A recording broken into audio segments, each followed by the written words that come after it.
Good morning बच्चों। आज हम हमारे पेपर 3 यानी डेवलपमेंटल बायोलॉजी का पहला चैप्टर पढ़ने जा रहे हैं। आज हम बात करेंगे एम्ब्रियोलॉजी के बारे में। इसका हम अब थोड़ा सा परिचय प्राप्त करेंगे। एम्ब्रियोलॉजी, जैसे कि आप बच्चे जानते हो, एम्ब्रियोलॉजी यानी भ्रूण का अध्ययन, जो कि किससे मिलकर शब्द से बना। एम्ब्रियो मतलब भ्रूण और लॉगस मतलब टू स्टडी यानी अध्ययन करना। तो भ्रूण के परिवर्धन के अध्ययन को हम क्या कहते हैं? भ्रूणिकी। ठीक है। इसमें हम अध्ययन करते बच्चे के जन्म से पूर्व यानी प्रीनेटल स्टेज। प्रीनेटल स्टेज पूर्व जो है भ्रूणीय काल, जन्म से पूर्व का जो काल है उसका डेवलपमेंट, और उसका जो डेवलपमेंट है उसकी जो कई सारी जो अवस्थाएं हैं परिवर्तन की, जैसे कि फॉर्मेशन ऑफ गैमेट्स है और फर्टिलाइजेशन है, फॉर्मेशन ऑफ जाइगोट है, और उसके बाद जो है भ्रूण की कई सारी जो अवस्थाएं हैं जिससे कि वो एक नए प्रतिरूप के अंदर परिवर्तित होता है, उन सब का अध्ययन जो है क्या कहलाता है? एम्ब्रियोलॉजी यानी भ्रूणिकी। बच्चों, हम सब जानते हैं कि रिप्रोडक्शन जो है क्या चीज़ है कि जनक के समान प्राणी की उत्पत्ति यानी नई संतति जो है उसका जन्म, और ये नई संतति अपने समान संतति का निर्माण जो है कैसे होता है? 2 प्रकार के मेथड से होता है।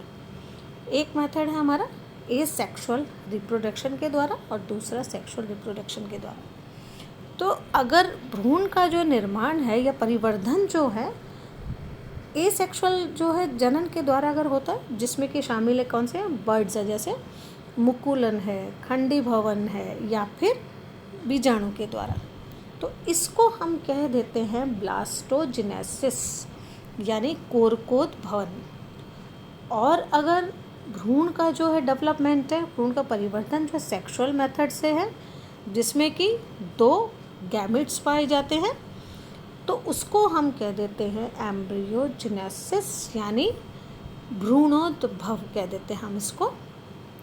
ये जो हमारा एम्ब्रियोनिक पीरियड जो है, भ्रूणीय जो काल है, ये भ्रूणीय काल, इसको हम 2 जो है भाग इसके कर देते हैं। यानी प्राणी का जब जन्म होता है या तो उसके 2 काल हैं। एक तो क्या है? प्रीनेटल यानी पूर्व जो है काल, और भ्रूणीय काल, जिसका दूसरा नाम भ्रूणीय काल भी है। ये क्या है? विद इन द एग यानी अंडे के अंदर और मदर के यूटरस के अंदर जन्म से पहले का जो काल है वो कहलाता है एम्ब्रियोनिक पीरियड या प्रीनेटल पीरियड। और हैचिंग या स्फुटन के द्वारा या फिर बर्थ, जन्म के बाद का जो काल है, जन्म से प्राकृतिक मृत्यु तक का जो समय है, जो पीरियड है, वो कहलाता है पोस्ट नेटल पीरियड। और अगर हम कहें इन दोनों पीरियड्स का अगर हम अध्ययन करें तो वो हमारी ब्रांच कहलाती है डेवलपमेंटल बायोलॉजी। ठीक है, वो हमारी ब्रांच कहलाएगी डेवलपमेंटल बायोलॉजी, जिसमें हम इन दोनों पीरियड्स का अध्ययन करते हैं। यानी अंडे के गैमेट के निर्माण से लेकर के मृत्यु तक के जो परिवर्तन हैं वो सब होंगे किसमें? डेवलपमेंटल बायोलॉजी के अंदर। चलिए, अब 2 हमारे पास ये शब्द हैं, एक तो है ऑन्टोजेनी और एक है फाइलोजेनी। तो ऑन्टोजेनिक डेवलपमेंट जो है, जिसको हमने क्या कहा? व्यक्तिवृत्तीय डेवलपमेंट, परिवर्धन। व्यक्तिवृत्तीय परिवर्धन क्या चीज़ है? ये है सिर्फ अगर एक इंडिविजुअल का, सिर्फ एक जो है, अगर हम जीव का परिवर्धन अगर हम देखें, उसका अध्ययन करें, तो वो कहलाता है ऑन्टोजेनिक डेवलपमेंट। और अगर हम संपूर्ण जाति का अगर हम विकास देखें, संपूर्ण जाति के विकास का अगर हम अध्ययन करें, तो वो कहलाता है फाइलोजेनी। ऑन्टोजेनी सिर्फ एक इंडिविजुअल का, और फाइलोजेनी संपूर्ण अगर हम जाति का विकास देखें तो ये कहलाता है फाइलोजेनी।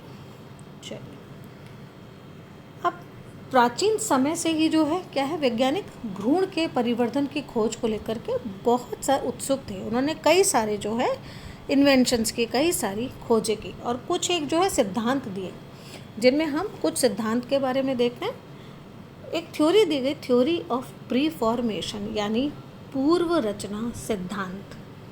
ये जो पूर्व रचना सिद्धांत है, इस सिद्धांत के अनुसार इन्होंने कहा कि भ्रूण के जो विभिन्न भाग हैं वो अंडों से जो है पहले से ही, अंडों के अंदर पहले से ही विद्यमान होते हैं, जो कि वृद्धि के साथ में प्रदर्शित होते हैं। अब कुछ एक साइंटिस्ट ने जो है इसमें कहा कि ये जो भाग हैं कि भ्रूण के अंदर जो है सूक्ष्म प्रतिरूप एक पाया जाता है। किसके अंदर? स्पर्म के अंदर और एग के अंदर। ठीक है, कुछ वैज्ञानिक कहा कि भ्रूण जो है एक सूक्ष्म रूप में पहले से ही अंडाणु या फिर किसके अंदर, स्पर्म के अंदर पाया जाता है। अब जिन वैज्ञानिकों ने कहा कि ये जो भ्रूण है शुक्राणु के अंदर पाया जाता है, उनको कहा गया स्पर्मिस्ट। जिन्होंने कहा कि अंडाणु शुक्राणु के रूप में जो है पाया जाता है, अंदर एक शुक्राणु के शीर्ष में पाया जाता है, उनको कहा गया स्पर्मिस्ट। और इसके वैज्ञानिक थे, इसको कहने वाले ल्यूवेनहॉक और हार्ट्सॉकर।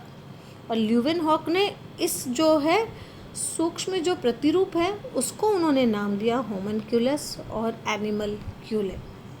अब जिन वैज्ञानिकों ने कहा कि अंडा जो है एम्ब्रियो किसके अंदर जो है सूक्ष्म प्रतिरूप के रूप में रहता है, अंडाणु में, उनको कहा गया ओविस्ट।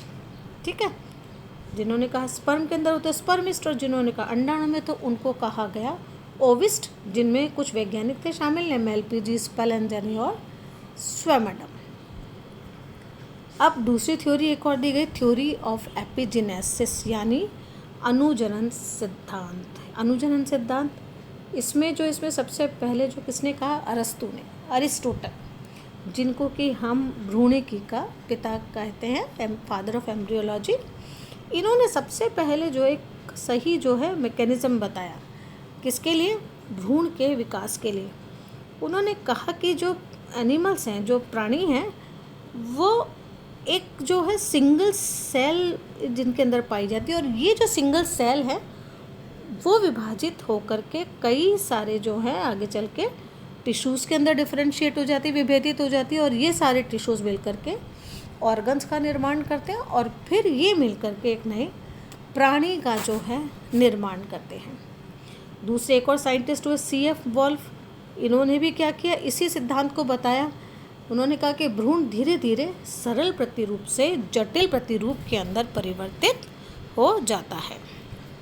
चलिए, एक थ्योरी और थी जिसको कहा गया जर्म लेयर थ्योरी, यानी जनन स्तर सिद्धांत।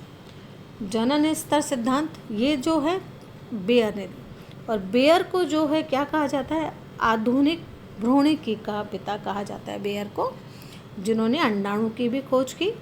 बेयर ने कहा कि जो सिंगल सेल है, एक जो कोशिका है, वो कई जो है परतों के अंदर जो है परिवर्तित हो जाती है, जिसको हमने कहा जर्म लेयर, जनन स्तर, जिनको कि आजकल हम जानते हैं किसके नाम से, एक्टोडर्म, मेसोडर्म और एंडोडर्म।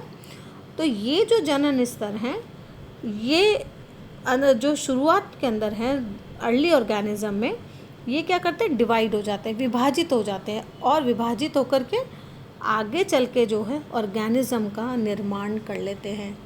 आगे चल के कैसे, सबसे पहले क्या, टिश्यू बनाते हैं, टिश्यू के बाद अंग, और अंग के बाद अंग तंत्र, जिससे जीव का निर्माण हो जाता है। एक थ्योरी और आई, पुनरावर्तन सिद्धांत, रिकैपिटुलेशन थ्योरी। रिकैपिटुलेशन थ्योरी को जो है किसने दिया, हैकल ने।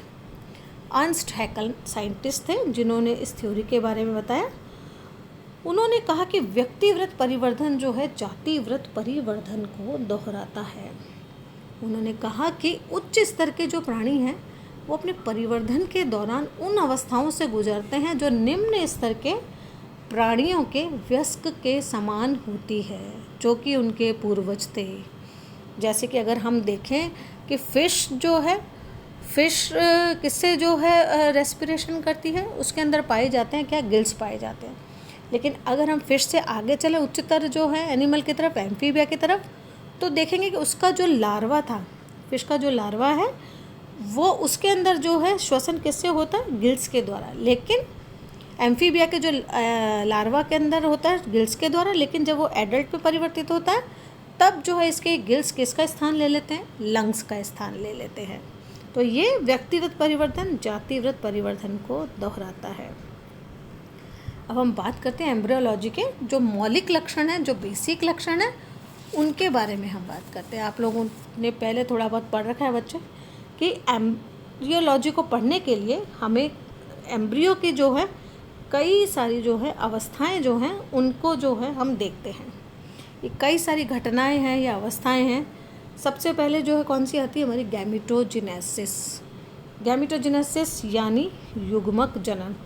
ये जो युग्मक जनन है क्या है, एम्ब्रियोजेनेसिस का आरंभ जो है किससे होता है, गैमेटोजेनेसिस से, युग्मक जनन से। और युग्मक जनन हम किसको कहते हैं कि अगुणित युग्मकों का निर्माण क्या कहलाता है, युग्मक जनन। ये जो हमारे अगुणित जो है युग्मक हैं, कौन कौन से हैं अगुणित युग्मक हमारे, मेल और फीमेल गैमेट, जो कि कहाँ पाए जाते हैं, अलग अलग गॉनेट्स के अंदर पाए जाते हैं। फीमेल के अंदर किसका निर्माण होता है, ओवम का निर्माण, जो किसके कौन से ऑर्गन में, ओवरी के अंदर। इसी तरीके से मेल गैमेट कौन सा है, स्पर्म या शुक्राणु, जो कि कहाँ पाए जाते हैं, टेस्टिस के अंदर पाए जाते हैं। तो अगर हम कहें स्पर्म का निर्माण, टेस्टिस के अंदर स्पर्म का निर्माण क्या कहलाता है, स्पर्मेटोजेनेसिस, शुक्राणु जनन। इसी तरह अंडे ओवरी के अंदर अंडाणु का निर्माण क्या कहलाएगा, oogenesis। चलिए, दो जो है ये गैमेट्स बन गए, गैमेटोजेनेसिस हो गया। फिर गैमेटोजेनेसिस के बाद क्या होगा, फर्टिलाइजेशन। फर्टिलाइजेशन यानी निषेचन। ये जो निषेचन की क्रिया है, जब ये दोनों गैमेट्स जो हैं ओवम और स्पर्म का संयोजन होगा तो और किसका निर्माण होगा, जाइगोट का। तो क्या कहलाएगा, ये संरचना क्या कहलाएगी, फर्टिलाइजेशन। ये घटना जो है क्या कहलाती है, निषेचन या फर्टिलाइजेशन। जाइगोट का निर्माण हो गया।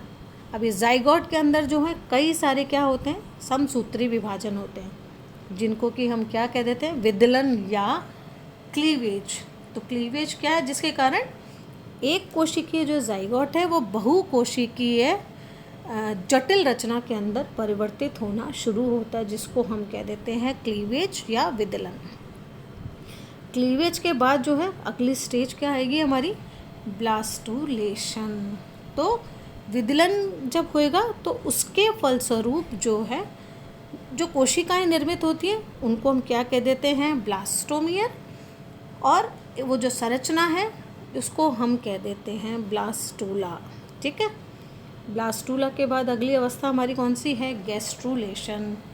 तो परिवर्तन की इस अवस्था में ये जो ब्लास्टूला की जो कोशिकाएं हैं इनमें संरचनात्मक गतियां या फिर अंग निर्माण के लिए जो है गतियां होती है, जिनको हम संरचनात्मक या निर्माणकारी गतियां कह देते हैं। ठीक है, तो जिससे कि क्या होती है, इन गतियों के परिणाम स्वरूप जो ये ब्लास्टूला है हमारा 2 या 3 जो है लेयर्स के अंदर डिवाइड हो जाता है, एक्टोडर्म, मेसोडर्म और एंडोडर्म। 3 लेयर्स के अंदर ये डिवाइड हो जाएगा। फिर गैस्ट्रुलेशन के बाद जो है ये सारी गतियाँ जो है हमारी शुरू हो गई हैं, आगे चलना शुरू हो जाता है। फिर इनके अंदर क्या होता है, डिफरेंशिएशन, है ना, विभेदन होगा। और ये आगे चल करके कौन कौन से स्टेजेस बना देंगे, न्यूरुला, और अपने अपने स्थान की ओर ये जाना शुरू कर देती हैं। और इनके अंदर विभेदन होकर के ये क्या करती है, ऑर्गेनोजेनेसिस, ऑर्गन्स का निर्माण करना शुरू कर देती हैं ये। ठीक है, कि अगर हम कहें विविपेरस के अंदर ये बात, तो विविपेरस के अंदर ऑर्गेनोजेनेसिस, धीरे धीरे अंगों का निर्माण होएगा और इन्फेंट के अंदर ये परिवर्तित होगी। और ओविपेरस एनिमल के अंदर अगर प्रत्यक्ष जो है डेवलपमेंट है, तो प्रत्यक्ष डेवलपमेंट विदाउट मेटामॉर्फोसिस, कायंत्रण के बिना जो है ये एडल्ट के अंदर परिवर्तित हो जाएगा। और मेटामॉर्फोसिस आपने सुना होगा, कायंत्रण 2 तरीके का जो है कायंत्रण। कायंत्रण हम किसको कहेंगे, कि वृद्धि, विभेदन तथा आकार जनन के बाद भ्रूण का जो रूपांतरण है वो वयस्क में हो जाता है, जिसको हम क्या कहते हैं, मेटामॉर्फोसिस। ठीक है, और मेटामॉर्फोसिस के बाद वयस्क का निर्माण हो जाता है। 2 तरीके का है ये, रेट्रोग्रेसिव और प्रोग्रेसिव। रेट्रोग्रेसिव निर्माण हम कायांतरण किसको कहते हैं, जिसके अंदर लार्वा जो है अधिक विकसित होता है बजाय किसके, वयस्क के। और प्रोग्रेसिव के अंदर लार्वा कम विकसित होता है और एडल्ट जो है ज़्यादा विकसित होता है। चलिए अब हम बात करते हैं इस एम्ब्रियोलॉजी में कई सारी जो हैं ब्रांचेस हैं, कई सारी इसकी जो शाखाएं हैं जिनमें हम इसका अध्ययन करते हैं। ये जो शाखाएं हैं, सबसे पहली जो शाखा है हमारी, जिसको हमने कहा डिस्क्रिप्टिव एम्ब्रियोलॉजी यानी वर्णनात्मक भ्रूण की। इस शाखा के अंदर हम क्या कहते हैं कि व्यक्तिवृत्त परिवर्धन की जो है विभिन्न अवस्थाएं, डिफरेंट जो है एम्ब्रियोनिक स्टेजेस जो है उनके अंदर हम इसके करते हैं। डिफरेंट एम्ब्रियोनिक स्टेजेस जो अभी हमने बात की कि सीधे गैमेटोजेनेसिस, फिर फर्टिलाइजेशन, फिर ब्लास्टुलेशन, फिर गैस्ट्रुलेशन, इन सब का जो है सीधा अध्ययन कहलाता है डिस्क्रिप्टिव एम्ब्रियोलॉजी। फिर है कंपैरेटिव एम्ब्रियोलॉजी यानी तुलनात्मक जो है भ्रूण की। इसके अंदर हम क्या करते हैं कि एक ही वंश की अगर हम बात करें तो अलग अलग प्रजातियों का, या फिर अलग अलग वंश की जो है प्रजातियों का हम इसके अंदर तुलनात्मक अध्ययन करते हैं, डिफरेंट ऑर्गेनिजम्स का। तीसरी हमारे आते हैं उद्दीकासी इवोल्यूशनरी एम्ब्रियोलॉजी। उद्दीकासी एम्ब्रियोलॉजी हम जो हमारे पूर्वजों से अब तक जो है हमें क्या क्या बदलाव आए हैं, क्या क्या हमें चेंजेस आए हैं, उनका अध्ययन हम करते हैं इवोल्यूशनरी एम्ब्रियोलॉजी में। एक्सपेरिमेंटल एम्ब्रियोलॉजी, एक्सपेरिमेंटल एम्ब्रियोलॉजी प्रयोगात्मक एम्ब्रियोलॉजी यानी जिसके अंदर हम परिवर्धन की जो अवस्थाएं हैं उनके अध्ययन के लिए अगर हम कुछ प्रयोग करते हैं, तो प्रयोग किस किस को लेकर के, कि अगर हम कहें कि परिवर्तन अवस्थाओं का अध्ययन, उनका एक एनालिटिकल विश्लेषण करते हैं। उनका एनालिटिक विश्लेषण जो अगर हम करेंगे डिफरेंट, उससे फंडामेंटल मैकेनिज्म उनके अंदर अलग अलग करेंगे, तो हम इसको कह देते हैं एक्सपेरिमेंटल बायोलॉजी।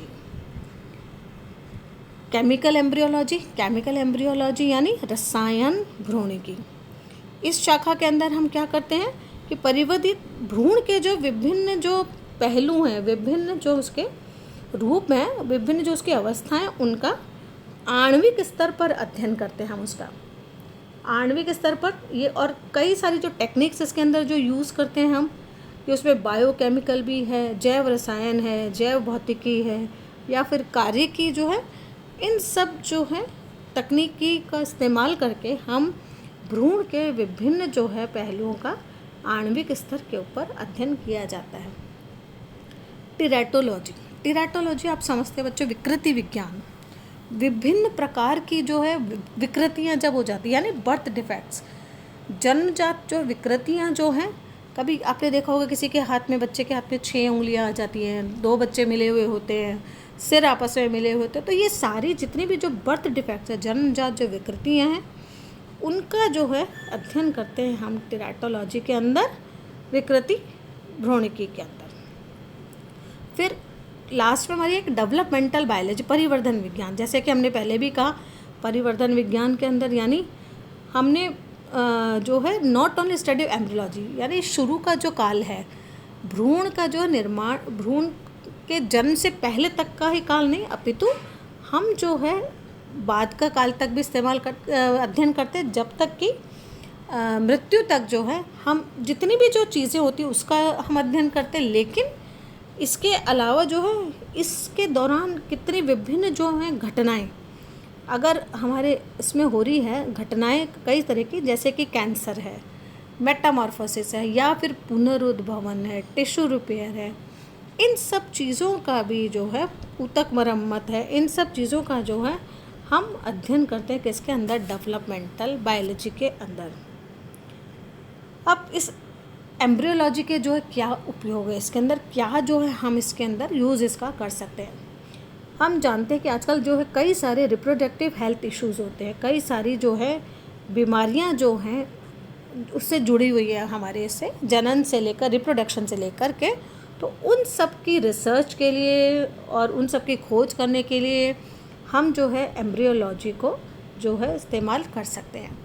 फिर फाइलोजेनेटिक रिलेशनशिप, यानी जाति वृत्तीय जो हमारा रिलेशनशिप है, जो हमारी जो आपस में जो जुड़ जाती है, उसको जो है व्यवहार जो है हमारा, कैसे हम जो है अलग अलग एनिमल्स हम किस तरीके से सिमिलर हैं, किस तरीके से अलग अलग हैं, इन सब चीज़ों का भी जो है हमें सहायता मिलती है एम्ब्रियोलॉजी के थ्रू कि हमारा एम्ब्रियो कैसे डेवलप हुआ है, हम पहले कैसे थे और अभी जो है क्या क्या हमें परिवर्तन आए हैं।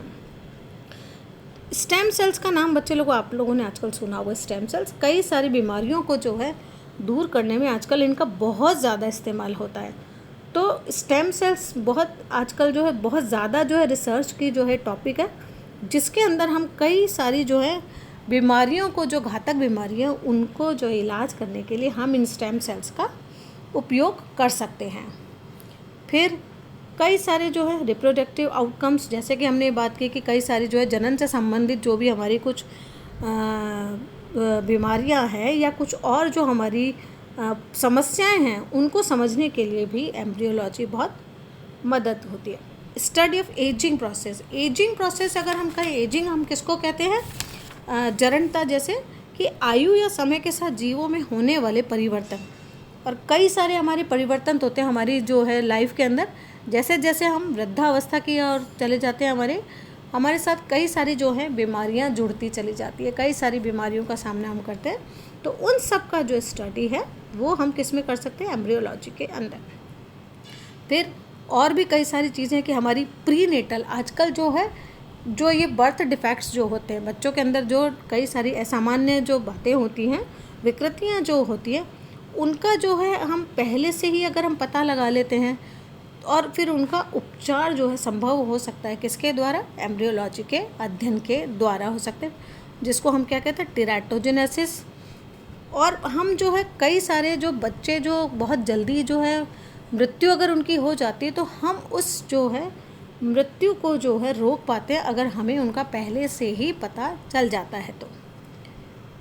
तो बच्चों ये आपका पहला चैप्टर था। अगला चैप्टर हम एक एक घटनाओं को लेंगे। तो सबसे पहली घटना हम लेंगे अगले चैप्टर में गैमीटोजेनेसिस। ठीक, गुड डे बच्चों।